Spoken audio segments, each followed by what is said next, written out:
Hello everyone, welcome to my YouTube channel. SSC ने CHSL के due paper की date release कर दी है। उनका एग्जाम अक्टूबर में ही होने वाला है। सीएचएसएल के पेपर में आने वाले जनरल अवेयरनेस के कुछ इंपॉर्टेंट एमसीक्यूज के बारे में आज हम डिस्कस करेंगे।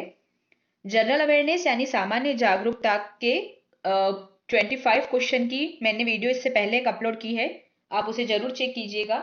उसकी लिंक आपको डिस्क्रिप्शन बॉक्स में मिल जाएगी। एग्जाम में इस पैटर्न पर ही क्वेश्चन पूछे जाते हैं, इसीलिए आपको ये आपके प्रिपरेशन में बहुत ही हेल्प करेंगे। तो अब चलिए स्टार्ट करते हैं। फर्स्ट क्वेश्चन है, पेलाग्रा किस विटामिन की कमी के कारण होता है? पेलाग्रा, इसका करेक्ट आंसर है विटामिन B3। नेक्स्ट क्वेश्चन है, निम्नलिखित विकल्पों में से गलत को चुनें। आपके सामने 4 ऑप्शन दिए गए हैं, आपको बताना है कि इसमें गलत ऑप्शन कौन सा है। इसका आंसर है ऑप्शन नंबर 4, रेफ्लेसिया कीटभक्षी पौधा। इसका ये एक मिलान करने के लिए कहा गया है, तो ये मिलान गलत है, क्योंकि जो रेफ्लेसिया होता है वो कीटभक्षी पौधा नहीं होता, वह एक परजीवी फूल वाला पौधा होता है। अब सबसे पहले मैं आपको बता दूं कि कीटभक्षी पौधा क्या होता है। वे ऐसे पौधे होते हैं जो कीटों को निष्क्रिय रूप से या फिर अपने शरीर के कुछ अंगों की हलचल से पकड़ते हैं और उन्हें पचाते हैं। वो हो गए कीटभक्षी पौधे। तो इनके एग्जाम्पल कौन कौन से हैं? वो हैं वीनस फाइट्रेप, ड्रोसेरा, नेफेंथेस। ये सारे इनके जो आपके ऑप्शन में दिए गए हैं सामने, वे हैं कीटभक्षी पौधे। अब जो रेफ्लेसिया है वह परजीवी फूल वाला पौधा होता है, जो अपनी कुछ पोषण संबंधी आवश्यकताओं को दूसरे जीवित पौधे से प्राप्त करता है। तो इन दोनों में आपको अंतर क्लियर स्पष्ट हो गया कि परजीवी पौधे पोषण संबंधी आवश्यकताओं को दूसरे जीवित पौधों से प्राप्त करते हैं, और जो कीट पक्षी होते हैं वह कीटों को निष्क्रिय रूप से अपने शरीर के कुछ अंगों की हलचल से पकड़ते हैं और फिर उन्हें पचाते हैं। नेक्स्ट क्वेश्चन है, निम्नलिखित में से कौन पौधे के समुदाय के उभयचर वर्ग के रूप में भी जाना जाता है? उभयचर वर्ग, ठीक है, इसका आंसर है बायोफ्राइटा।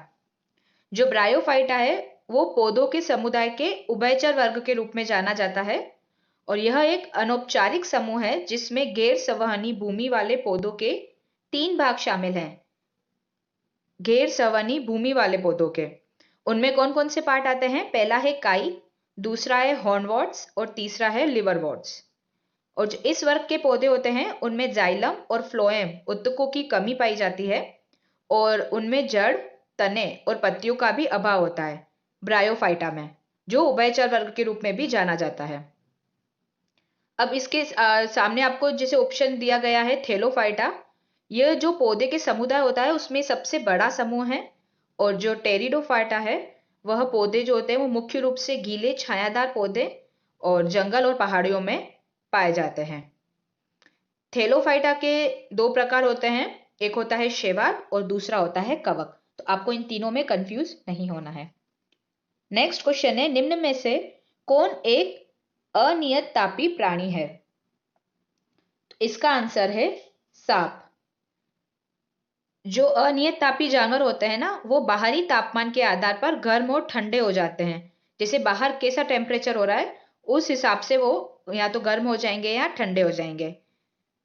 वैसे जो अनियत तापी जानवर होते हैं उनमें आते हैं सरीसृप, उभयचर और मछली। तो इस प्रकार सांप एक अनियत तापी जानवर है। मधुमक्खी पालन को क्या कहते हैं? मधुमक्खी पालन कहलाता है एपीकल्चर। तो इसमें क्या होता है कि मनुष्य द्वारा मानव निवास में मधुमक्खियों का रखरखाव किया जाता है। जहां वे रह रहे हैं एपीकल्चर में मनुष्य द्वारा मानव निवास में मधुमक्खियों का रखरखाव किया जाता है। फिर उसके बाद में दिया गया है सेरिकल्चर। सेरिकल्चर होता है रेशम का उत्पादन, और इस उद्देश्य के लिए क्या किया जाता है कि रेशम कीड़ों का पालन किया जाता है, उससे फिर रेशम का उत्पादन होता है। फिर पीसी कल्चर है। पीसी कल्चर होता है वो मछली पालन होता है। एपीकल्चर मधुमक्खी पालन होता है और पीसी कल्चर मछली पालन होता है। इन दोनों में आपको कंफ्यूज नहीं होना है। उसके बाद है हॉर्टिकल्चर। हॉर्टिकल्चर है उद्यान की खेती और प्रबंधन की कला और अभ्यास है। उद्यान में जो खेती करते हैं ना उसका प्रबंधन और अभ्यास कहलाता है हॉर्टिकल्चर।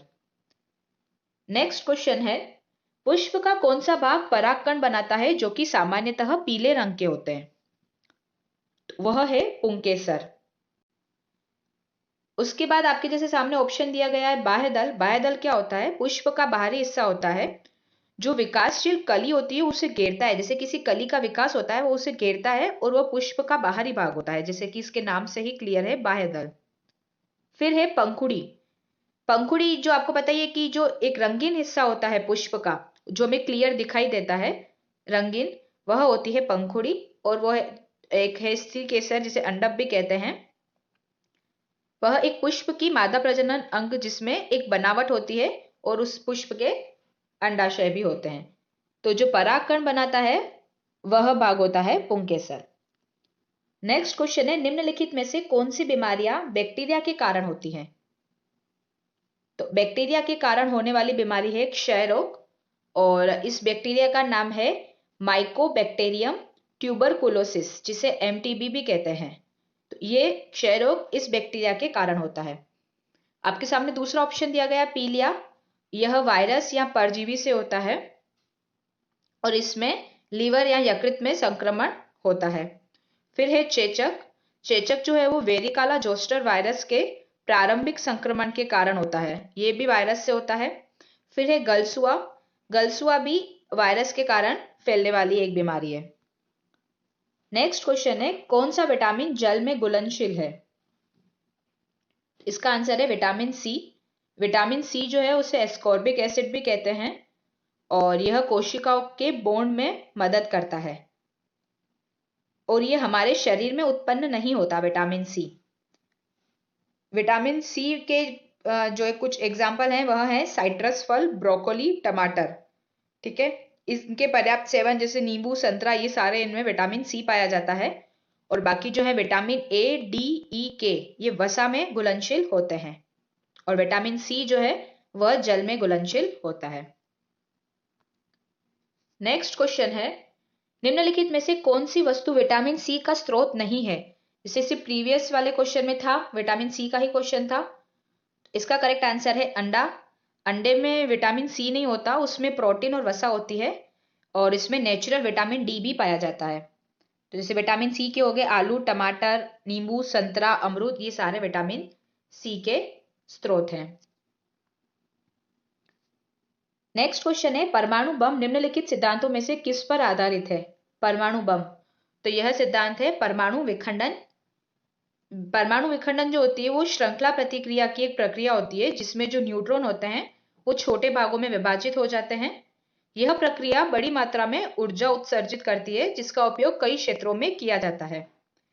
पर क्या होती है कि ये जो प्रतिक्रिया होती है ना वो नियंत्रित होनी चाहिए, अदरवाइज इसके जो दुर्घटना होती है वो बहुत ही घातक होती है।